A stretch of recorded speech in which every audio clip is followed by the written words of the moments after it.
Hello, my name is Protik Mukhopadhyay. I'm an entrepreneur and an author. I'll be hosting the Reimagine Sales Systems podcast, where I'll be bringing some of the industry thought leaders who will be sharing their go to market strategies for their business systems. Hi, everyone. I have the pleasure of welcoming Vidhya Jambunathan today at our podcast. She's the Director of Enterprise Applications at Collibra. Thank you, Vidhya, for joining us. Thanks, Protik. Great to be here. So Vidya, love to get to know a little bit about your journey, your professional journey in the enterprise world. How did you become to lead the enterprise applications team at Calibra? Can you share a little bit for our listeners? Absolutely. Yeah, sure. So I started my professional career back home in India. I actually started off as a software engineer. So um, as a role, as a software engineer, one of the things I would typically do is to interact with business systems professional in mostly understanding, what are the design concepts that we're building, what needs to be, automated, etc. As much as I enjoyed programming, I was always very curious about what actually drove us to build the solutions as such. Uh, why are we building this today? What are some of the business problems that we were solving? So I think that curiosity is what led me transition from being a software engineer into a business systems analyst. And since then, I've had an incredible run as a business systems professional. I started off with like a few years at the San Diego Chargers. Then I spent some years at Qualcomm, and then Hitachi for a few years. The last 6 years has been when I've been like working with startups like who have been like hyper growth, some of which have been through a very successful IPO journey. And currently I'm here at Collibra. We are a Series E company, again going through a hyper growth, leading their enterprise business systems and architecture vertical here within Collibra. That's a fascinating journey, and especially I think coming from a software background and understanding business applications, you really see what your code is being used for, right? And I think that's a very gratifying thing. Thank you. Absolutely. Yeah. I think the role of the business systems professional is very fascinating because Mm-hmm. um, you get to experience the entire 9 years, right? Mm-hmm. You are always living in the world of your customer. As a strategic partner, you understand what your business wants, you understand what their processes are. So when they want to build something, or when they want something from the partnership Right. with IT, it's understanding and putting the process and the needs together, and then tying the technology piece to it. Right. So Right. I Right. think I think this is one of the highly visible role where you get like a 360 of like what's happening around you, and you are in a great position as a trusted advisor to then advise what kind of like automations or solutions that you can really help your business with to make them more effective and productive. Makes sense. Makes sense. No, that's helpful. Now, talking about your current company, Calibra, I love to kind of understand like what are the different sales motions and how does your company go to market, and then related to that, like what are the systems that your team has put in to make those sales motion work? Sure. So let me give you a little bit more information about Colibra. We are a data intelligence platform company. Our slogan is United by Data. We all know how powerful data could be if when we use it right. It makes us all informed. It empowers us make better business decisions. And I also strongly believe that in some way it unites us as data citizens towards a common objective, something that we all could use right now. Um, so our product is basically interconnecting all the data information, putting data governance so that when you want to shop for data, And when you say, I want customer data, making sure that by saying customer, that you and I are speaking the same language. With interconnected data coming from different applications such as Salesforce and NetSuite and Zendesk and Gainsight, how do we ensure that when you say customer could mean one Right. thing in Salesforce and could be completely different in NetSuite? So putting that governance model, so when you talk about a data and shop for data, you have not only the right data, accurate data, a governed data, a qualified and a review data, so that when you actually look at your data, you can look at it and read that information with confidence. So talking a little bit about our sales strategy, like we are mostly, direct deals, like that's what we are, our strategy is. However, having said that, we are also slowly keep putting our footprint within the channel-led initiatives. That's going to be one of the focus in the coming months. That's really helpful. Yeah. So if you have to dive a little bit in terms of systems, right? Either in Collibra or maybe in your prior company, like how do you go about planning to deploy a go-to-market system? I mean, we heard of keywords like CRM, CPQ, but just wanted to get your perspective. Like if you can share some insights, if somebody is trying to deploy the systems, how should they be thinking of planning them? And then what are some of the best practices as you're sort of like looking at those systems? Yeah, absolutely. So for me, when we talk about system deployments, it all starts with your customer objectives, right? One of the things like I always talk about is, and I get excited when we talk about requirements. It's mostly around understanding what your business needs are. Again, it's going back to their process, understanding what they do today, what is that they want, and what are understanding the pain points of what is not really working for them, and then finally bringing in the technology piece in designing and putting in a solution that will meet their needs.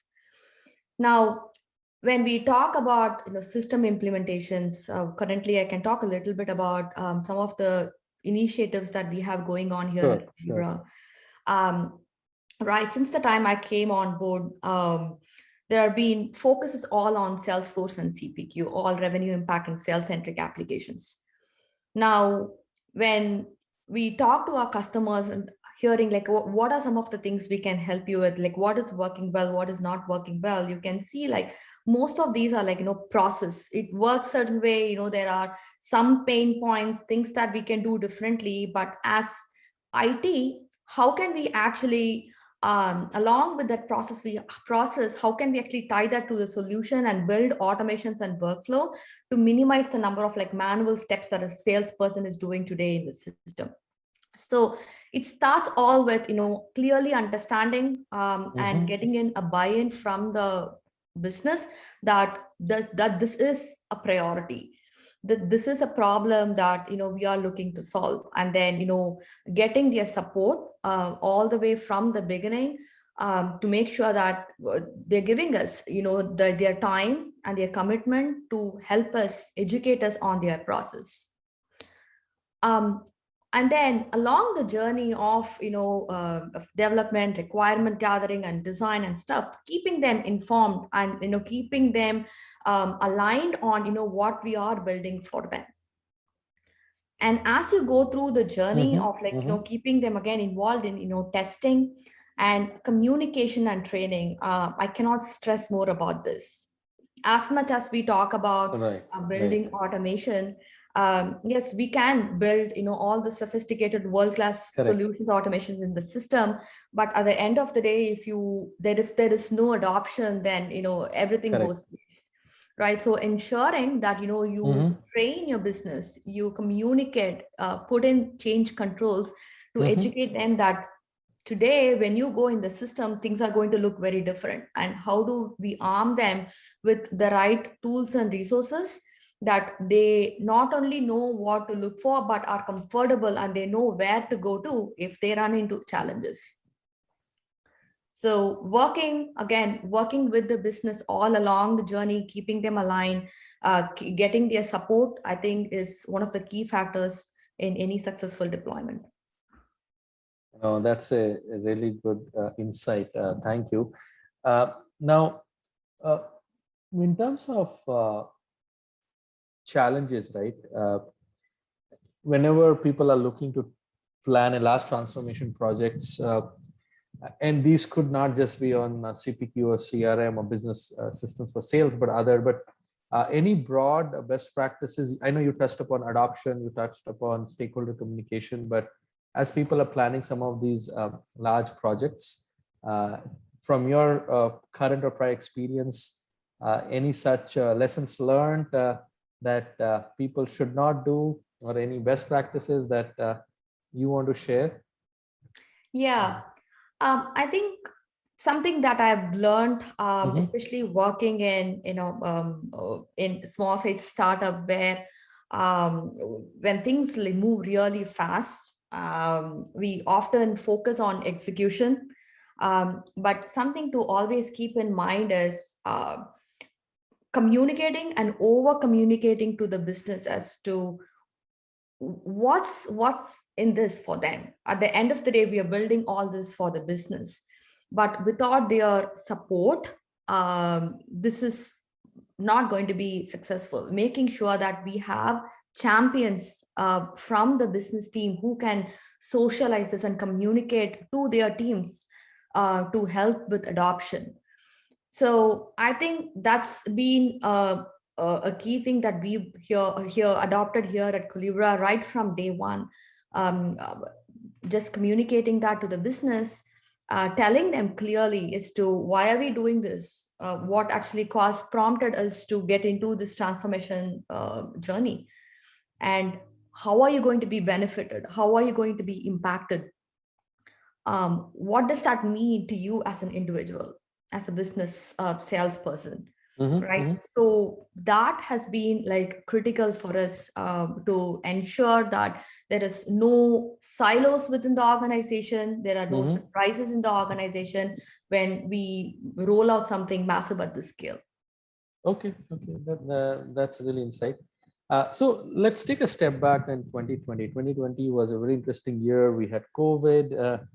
So based on 2020, and now we are sort of almost Q3 of 2021.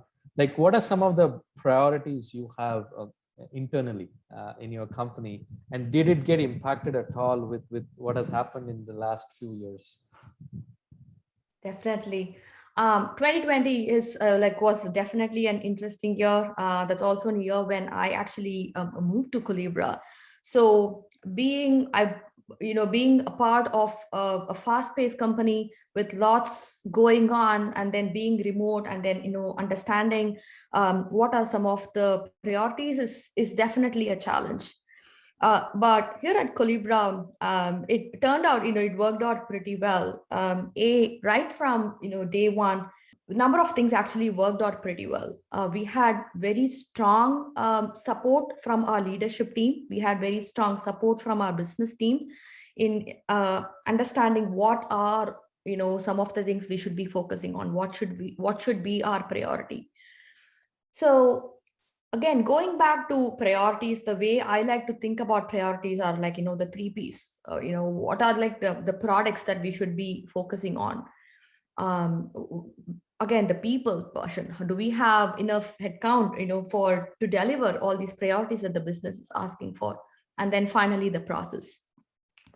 So when we talk about priorities like 2020 and 2021, it's mostly around we have been very clear here at Collibra that our priorities are going to be sales centric. So most of our projects that we are working on has all been like, Salesforce CPQ. IT is like relatively new here at Collibra. Just like most startups, we had shadow IT. We still have shadow IT in several of the cross-functional teams here at Collibra. So the focus here and the priority here has been like, take applications that are going to have the highest impact, like Salesforce, CPQ, Conga, etc., and then identify what problems need to be solved over there. And second priority is, again, yes, we have all these products. These are the pipeline that we're building for rest of 2021, 2022 already. Building the IT team, that's been one of my biggest priority. Ensuring that we have good talent. Getting good talent is not easy, so making sure that we have good quality people added to our team, and who can support and help with all the things that we have planned out for the next 3-4 quarters.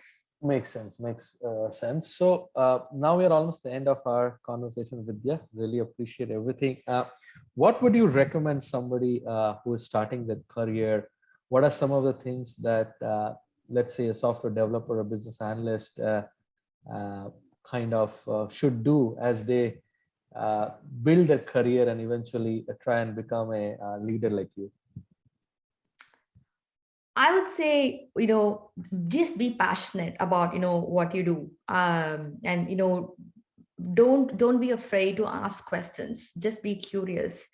Um, if you are, really passionate about what you do, if you identify what you're passionate about, then, work really doesn't become work. It becomes fun. So, there are going to be obstacles, but again, don't be afraid to raise up. um, Partner, understand, be always put yourself in the shoes of your customer, live in their world, and understanding you have to be empathetic to be successful. You have to be empathetic to understand what your customer is going through, to then think through solutions and then help them be successful. So yeah, so these are some of the things that I think, something someone can think through as you start off their journey. That's really awesome, Vidya, and good insights. So with that, I would really like to thank Vidya for her time today. She has been really passionate to share her journey, the best practice, and also some of the feedback. So thank you, Vidya, for your time today. Thanks for having me, Pratik. So with that, I would like to wrap up this podcast. Thank you all for tuning into Reimagine Enterprise Sales Systems. To listen to more exciting podcasts, please visit my website, protikm.com or protikm.com, where you can subscribe to the show in iTunes, Spotify, Google Podcast, and other channels that you follow, so that you'll never miss your show.